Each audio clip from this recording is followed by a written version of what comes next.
अरे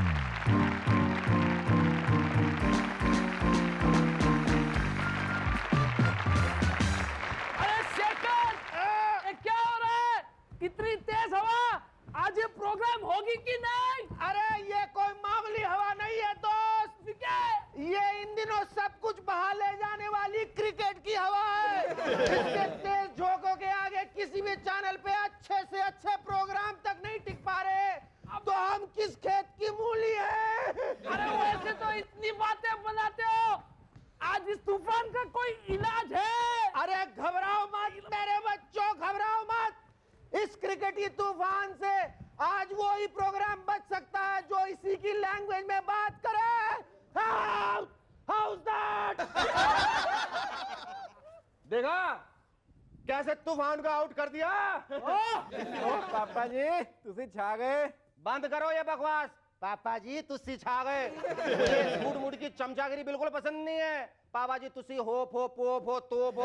Come on, let's not waste time. शुरू की तुम ऐसा करो, तुम मिड ऑन संभाल लो। और सुरिंदर चूंकि आज तुम बहुत सिली सिली बातें कर रहे हो, इसलिए सिली पॉइंट में जाके तबला बजाओ। और बेन तुम कीबोर्ड से आज स्कोर बोर्ड का काम लो। और सिल्वेस्टर तुम डी फाइन लेग में जाके ड्रम पकड़ लो। और क्लेवर तुम क्लेवरली गली में जाके गले में गिटार लगाकर कुछ भी अगड़म शगड़म बजाओ। ओवर शुरू होने से पहले मैं बता दूं कि आज मेरी गेंदों का सामना करेंगे हमारे पेविलियन में आ चुके हमारे मेहमान बल्लेबाज वर्षा लालवानी और Dilip Joshi. But before that, give a hearty applause to Sharuki and his fielders. मैं डरता रब रब करता, मैं डरता।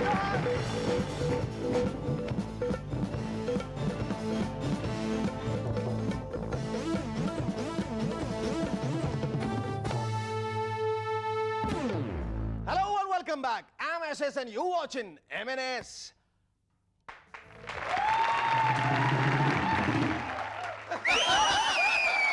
Okay, that's enough. I don't like so much of adulation. Let's have some discipline now, all right? Yeah. दोस्तों पिछले दिनों खबर लगी कि सोनिया जी का अचानक गला बैठ गया, जिस वजह से उन्हें पूरे 3-4 दिन मौन धारण करना पड़ा। सोनिया जी के हिमायती लालू जी को उनकी इस बेबसी पे बहुत फील हुआ। सोनिया बहन, चुनाव की बेला में भाषण को भी नहीं रुकना चाहिए। अरे गला ही बैठा था ना, गले के साथ साथ आप तो ना बैठे। आप अपना भाषण में खाली मुंह चलाते रहिए और आपकी डबिंग हमरी रबड़ी कर देगी। देखिए हंसने का बात नहीं। अरे भाई जब टाइटैनिक फिल्म हिंदी में डब हो सकती है तो आपका भसड़वा काहे नहीं हो सकता? आइए अब सुनते हैं सोनिया जी का भाषण राबड़ी देवी जी की आवाज में, जिसके बोल लिखे हैं लालू प्रसाद यादव ने। पसंद करते हैं झुमरी तलिया से टप्पू, मिन्नी, रम्मी, बिट्टू, शीला, टिंकी, पिंकी, रिंकी, उनके मम्मी पापा और बहुत सारे साथी। प्राण प्रिय जनता, हम इटली में पैदा हुई, इसमें हमरा का कसूर? काहे दिल्ली में बैठे भी हमारी दिल्ली है हमसे दूर। देखिए ना, हमारा 2 बच्चा तो दिल्ली में ही पैदा हुआ ना। अब फिर राम राज्य और रोम राज्य में एक मात्रा का फर्क है। मतरवा हटा दीजिए, झंझटवा खत्म। और सच बात तो ये है कि राम हमारे रोम रोम में बसे हुआ है। 1999 को इंटरनेशनल सीनियर सिटीजन ईयर घोषित होने के बाद फिनलैंड वालों ने वहां के बुजुर्गों के लिए अनोखे समारोह आयोजित करने शुरू किए हैं, जिनमें खाने पीने और नाच गाने के साथ साथ एक वायग्रा भी दी जा रही है। इसके बाद होने वाले हंगामे का आप खुद ही अंदाजा लगा सकते हैं। यह खबर सुनते ही कल्लू राम के पिताजी ने उसे जोर से पुकारा, बेटा कल्लू, मेरी हरिद्वार की टिकट कैंसिल करा दीजिए, गंगा स्नान को फिनलैंड घूमने के बाद ही करूंगा। जाने ऐसी कौन सी वजह है कि इन दिनों पूरे देश में जेल या पुलिस हिरासत से कैदियों के भाग जाने की वारदातें बहुत बढ़ रही। मैं बताता हूं भाई, चुनाव नजदीक आ रहे हैं ना, ऐसे में भला ये लोग अंदर ही बंद रहेंगे तो पार्टियों का काम कौन करेगा? बंबई में कोंकण रेलवे स्टाफ को इन दिनों खूब जोर शोर से कराटे सिखाया जा रहा है। आने वाले दिनों में कोंकण रेलवे स्टेशनों पे अनाउंसमेंट कुछ यूं हो सकती है,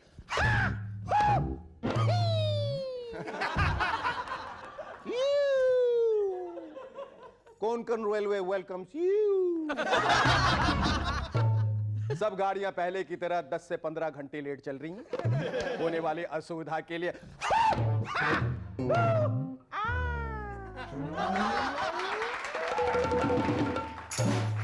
बेटिकट यात्री होशियार, नहीं तो फ्लाइंग किक्स मिलेगी। एक दिन यह भी हो सकता है कि हमें कोई आदमी कोंकण रेलवे स्टेशन के आसपास सर से पांव तक पट्टियों में लिपटा दिखे और हमें अपना एक्सपीरियंस बताए। कुछ नहीं भाई साहब, मैं तो सिर्फ इंक्वायरी के लिए गया था, पूछने ट्रेन के बारे में। इन्हें लगा मैं पूछ रहा हूं इनकी ट्रेनिंग के बारे में। बस मेरे ऊपर हु हा ही तू पता नहीं क्या कर दिया।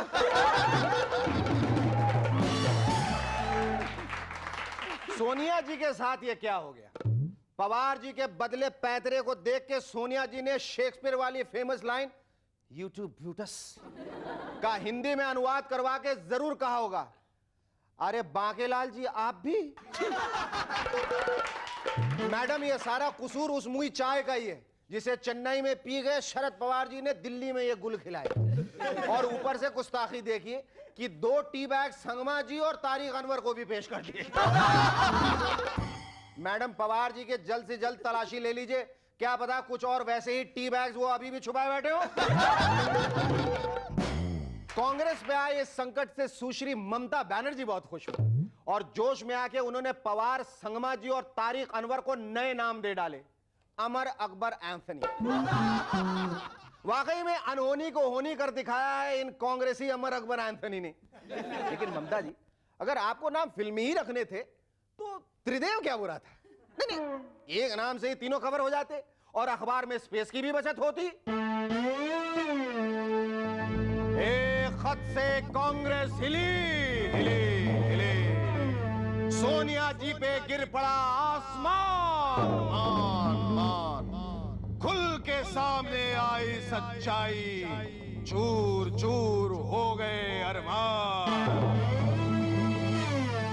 जिनके होंगे एम्बिशंस अपार, जिनके कारण होंगी इस्तीफों की भरमार, करेंगे जो मिलके कांग्रेस का बंटाधार, वो कहलाएंगे संगमा, तारिक और Pawar.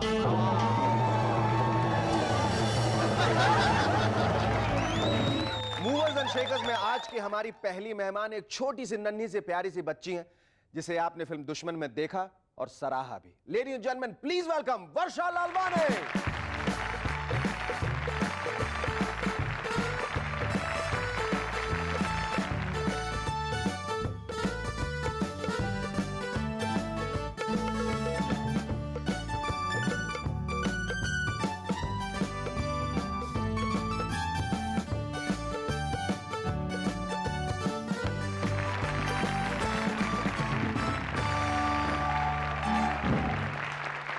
Thank you for coming on our show.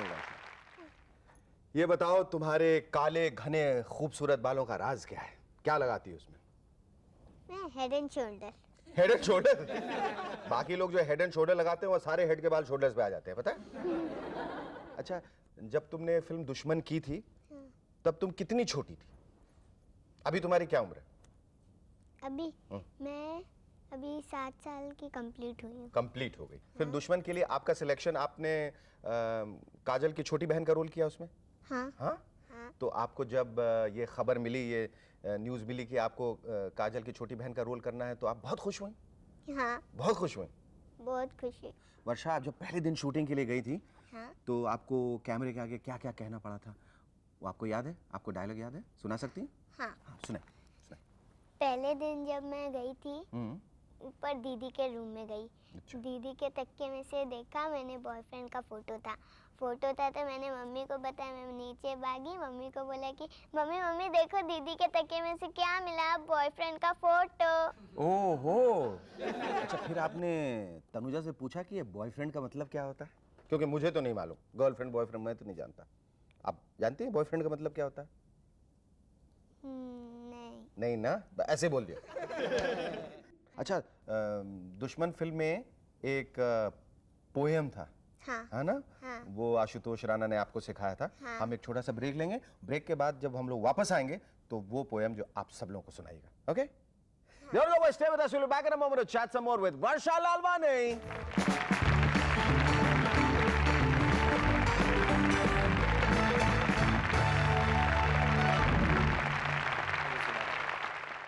Hello, welcome back to M&S once again.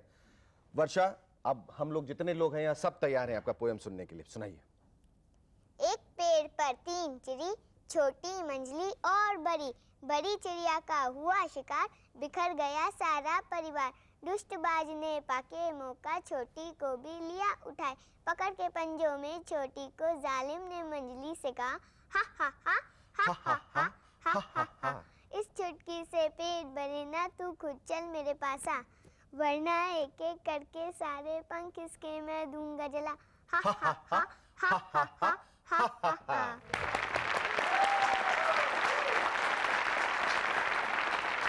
मैंने तो सुना है कि तुम रोज शीशे के आगे जाके खड़ी हो जाती हो और खूब सजती हो, संवरती हो, खूब मेकअप लगाती हो। हाँ। हाँ? रोज करती हो सवेरे सवेरे? पहले तो ये बताओ तुम्हारे दांत कैसे टूटे? हाँ? लड़ाई की थी किसी से? खुद ही टूटे। खुद ही टूट गए? बड़ी होकर तुम क्या बनना चाहती हो? बड़ी होकर काजोल। बड़ी होकर काजोल बनना चाहती हो? हाँ। क्यों, काजोल बहुत पसंद है तुम्हें? हाँ। हाँ? मतलब तुम एक्ट्रेस बनना चाहती हो? हाँ। एक्ट्रेस ही बनोगी और कुछ नहीं बनोगी? नहीं, और डॉक्टर भी बनना चाहिए। डॉक्टर भी बनोगी? मैंने आधे दिन सुबह से दोपहर तक एक्ट्रेस रहोगी, दोपहर से रात तक डॉक्टर। हाँ? और शाम में भी कुछ करना चाहती हो? नहीं। नहीं, कुछ नहीं। अब ये बताओ कि तुम्हें दुनिया में सबसे अच्छा एक्टर कौन लगता है?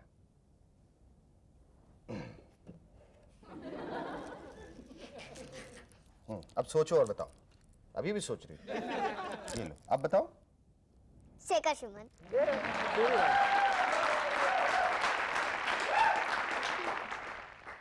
अब तुम मुझसे ही पूछो, मैं भी कुछ जवाब दूंगा। पूछो मुझसे। आपको इस दुनिया में कौन अच्छा लगता है? अरे कुछ तो दो। और दो। Shekhar Suman. Thank you, Varsha. It was lovely talking to you. Our second guest on M&S tonight is an actor who's fast climbing the popularity chart with his roles in films and serials both. Ladies and gentlemen, please welcome Dilip Joshi.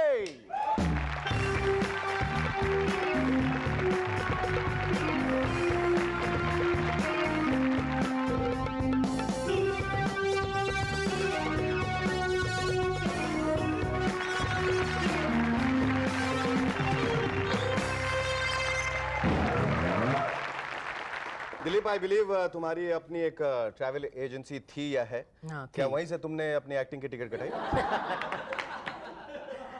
नहीं, acting की ticket तो काफ़ी पहले cut चुकी थी। अच्छा। जब मैं छोटा था, चिल्ड्रंस प्ले वगैरह किया करता था। हाँ, मैंने ऐसे सुना कि 12 वर्ष की उम्र से तुम गुजराती थिएटर रंगमंच से जुड़े रहे। या इट्स ट्रू। या कब तुमने ये सोचा कि मुझे अब ये ट्रांजिशन जो है जरूरी हो गया? एग्जैक्टली इन 90 बिकॉज 5 साल 85 to 90 I was in travel agency और मुझे लगता था कि यार ये लग्जरी कोचेस का बिजनेस था। अच्छा। हर बार मुझे लगता था यार ड्राइवर के साथ मैं मगजमारी कर रहा हूँ यार, इसके मैं क्यों? मैं गलत जगह पे बैठा हूँ, मैं आई डोंट बिलोंग हियर। फिर एक दिन तय किया कि बस अभी एक्टिंग ही। दिलीप, तुम्हारे हिसाब से एक एक्टर की क्या परिभाषा है? जैसे बहुत क्लिशे टर्म्स लोग उसको डिफाइन करते हैं, actor ACTOR, acting, concentration, timing, originality, rhythm. तुम्हारे हिसाब से क्या है? मेरे हिसाब से मैं बिलीव करता हूँ कि इट्स बिहेविंग। मतलब जब आप एक्ट करते हैं तो लगना नहीं चाहिए अरे वाह क्या एक्टिंग की है। लोग कहते हैं वाह क्या एक्टिंग की है। एक्टिंग की है, वो एक्टिंग नहीं लगनी चाहिए। एक्टिंग नहीं। वो किरदार मतलब रियल किरदार लगना चाहिए। How do you feel when people like Amitabh Bachchan and Govinda react to your performance and they come and compliment you कि मैंने आपको पहचाना और आप बहुत अच्छा करते हैं? How do you feel? Well, I was floored totally. मतलब I've never expected that. ये गोविंदा जी के साथ तो मतलब it was a tremendous incident. You play a South Indian character in this serial called क्या बात है? क्या बात है यार। So I was shooting in Kamalistan और मैं घर पे आ रहा था, पैकअप हो गया था, तो गोविंदा जी वहाँ से किसी और शूटिंग के लिए जा रहे थे मेकअप रूम से निकल के, और तभी मैंने हीरो नंबर 1 देखी थी। तो मुझे पता नहीं क्या हुआ, मैं गया, मैं सर आप बहुत अच्छी एक्टिंग करते हैं, आपकी टाइमिंग बहुत बढ़िया है and I am your fan. उन्होंने मेरी ओर देखा पहले तो या हाँ एज कोई फैन मिलता है वो सब, हाँ। फिर बोला अरे 1 मिनट, अरे तुम तो वही हो ना जो साउथ इंडियन का रोल करते हो रमेश सिप्पी की सीरियल में। अरे यू आर वेरी गुड, गले मिल यार.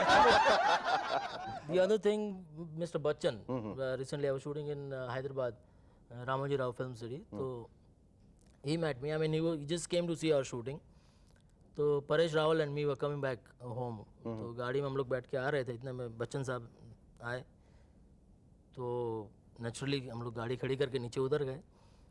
तो पहले परेश जी उतरे, उन्होंने हेलो किया. मैं साइड में खड़ा था ऐसे ही, मतलब क्या कहेंगे, इतने बड़े स्टार हैं.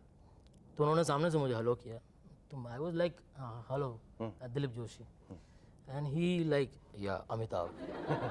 सो आई सेड क्या सर आप भी लाइक के नहीं, आप बहुत अच्छे कलाकार हैं. And मैं बोला एक सेकंड मैं कहाँ हूँ. तो मैं बोल नहीं पाया, लेकिन एक क्वेश्चन मार्क मेरे फेस पे आया कि आपको कैसे पता. तो वो समझ गए. उन्होंने कहा कि नहीं, टीवी पे हमने आपको बहुत देखा है और अच्छा काम करते हैं, so keep it up and get going like. अच्छा Dilip, you also done a number of films and you have done 2 major films with Rajshri. We'll take a short break, after which you tell us about the experience of working with Rajshri. Stay with us, we'll be back in a moment to chat some more with Dileep Joshi.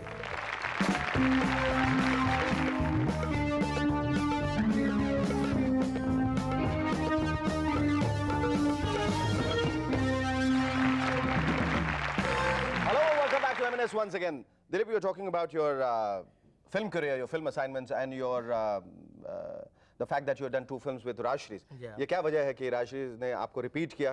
Actually, I had done Pratighat earlier, in which Suraj Barjate was third or fourth assistant to अच्छा. N. Chandra. तो मुझे पता नहीं, वो soft एकदम से चुपचाप रहते थे, अपना काम बहुत करते थे. unassuming, बहुत डाउन टू अर्थ है. तो मुझे लड़का अच्छा लगा, मतलब ये दोस्त बनाने जैसा है. तो धीरे धीरे मैंने दोस्ती बढ़ाई उनसे. तो फिर वो तो वहाँ शूटिंग खत्म हो गया 2-3 दिन. उसके बाद उन्होंने जब मैंने प्यार किया प्लान की, तो उनका फ़ोन आया मुझे कि दिलीप मैं एक फ़िल्म बना रहा हूँ. अच्छा, तभी तक मुझे पता नहीं है कि ये राष्ट्रीय वाले हैं. अच्छा. तो मैंने कहा हाँ जी बिल्कुल सूरज जी, मैं और तभी तो ये एज अ शौकिया तौर पे था. तो बोले देखिए मैं आपको पहले बताया, एक नौकर का रोल है, ज़्यादा बड़ा नहीं है. ऐसे नहीं, कोई बात नहीं है, चलेगा, चलो करते हैं एज ए एक्सपीरियंस के लिए. तो बोले ठीक है. बोले कहाँ मिलना है. बोला आप आइए राजश्री की ऑफिस. अच्छा, बोले राजश्री वाले प्रोड्यूस कर रहे हैं. बोला बहुत अच्छा है, वेरी गुड. तो मैं वहाँ पहुँचा. तो पहुँचने के बाद पता चला कि भैया ये तो कुछ गड़बड़ है. सूरज बरजाता तो खुद मालिक. अच्छा. So it was very sweet of him. And like उसके बाद जब हम आपके कौन वो प्लान कर रहे थे, तो वापस उन्होंने फ़ोन किया कि दिलीप इस बार मैं एक और फिल्म बना रहा हूँ और आपके लिए रोल है. By that time I mean I had taken acting as my profession.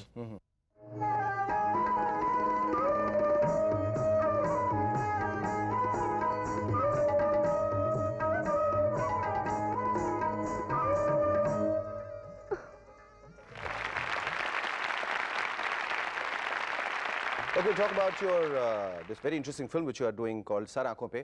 Little later, but before that, tell us quickly all about the serials which you are doing. अभी जो चल रहा है सोनी पे है, हम सब एक हैं. हम सब एक हैं. अरे 7 अजूबे इस दुनिया में, 8वां हीरा चंद गुटका. अरे कुछ भी कर लो हीरा से नहीं और किसी का छुटका. ओ हो हो. Now, let's talk about the film which you are doing, Sar Aankhon Pe, which is very different kind of film. Yeah, actually we started that film about 3 years back. Uh-huh. And first time Vivek narrated the story to me and he says कि ऐसी ऐसी कहानी है. ऐसे बहुत बढ़िया कहानी है ये तो, वेरी नाइस. He says कि जो ओल्ड मैन का रोल है वो मैं तुम्हें देना चाहता हूँ. तो मन में मैंने सोचा यार इसको सुबह से कोई मिला नहीं है. तो मैंने ज्ञान जी से पूछा, ज्ञान जी यार वाकई में ये सीरियस मामला. बोला हाँ. फिर सब रीडिंग हुई, मेकअप ट्राई किया. Finally we started shooting. And lastly, Dilip, what do you want to achieve as an actor in life?